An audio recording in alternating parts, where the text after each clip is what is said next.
Yan po. Ano na siya? Yan na yung purong pinipig, no? Kuya Jim? Ano na siya? Wala na siyang halong brick. Ngayon, lalagay namin sa buho. Pauwi sa akin nila tatay at nila Kuya Jim. Hindi, okay na to tayo. Hindi, okay na to. Madami na to. Ito karangalan ko na. Napauwian nyo ako ng ganyan. Pwede na siguro yan Kuya Jim para may halong brick. Lagyan mo sana ng damo. Hindi, huwag na tayo. Para hindi. Iluluto. Ay, sa buho ko iluluto. Hindi mo na iluto yan. Hindi na? Hindi na. Kainin mo na yun. Eh, ba't lalagyan ng dahon? Hindi, para malambot. Bango ng buho. Hindi pwede ito. Pagdating mo doon, wag mo na siyang lagyan ng tubig. Ikuan mo lang sa Initin mo sa buho? Pero hindi. Kung gusto mo, kumuha ka ng asukal, lagyan mo. Asukal. Oo, asukal na lang. Parang guys. No, di ba? Nakita niyo naman. Nagabala pa sa akin sila tatay para makapag-uwi lang ako ng pinipig na gawa sa bundok. Oh, di ba? Ganyan nila ako kamahal dito. At syempre, mahal ko rin sila. Kaya ako lagi nandito at hindi lang po basta para sa content to. Kahit wala pong content, pupunta ako rito.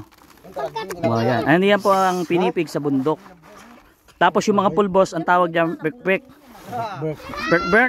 Muntik na may hawig ko yan, Jim, ah. No, alam mo yan? Yung kahawig ng berk.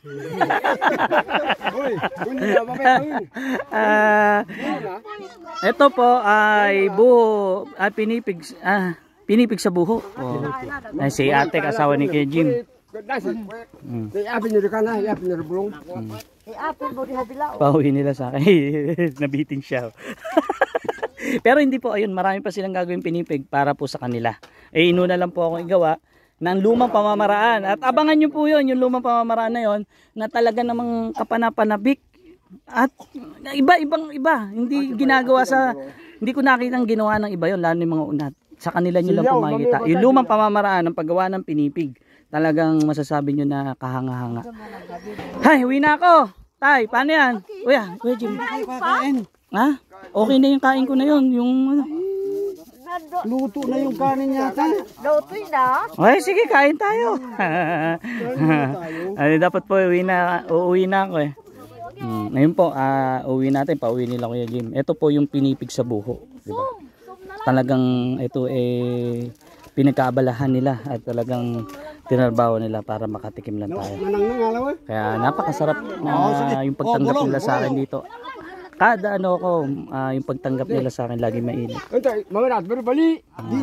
po, makakain na kami. Sinigang na baboy sa bilukaw.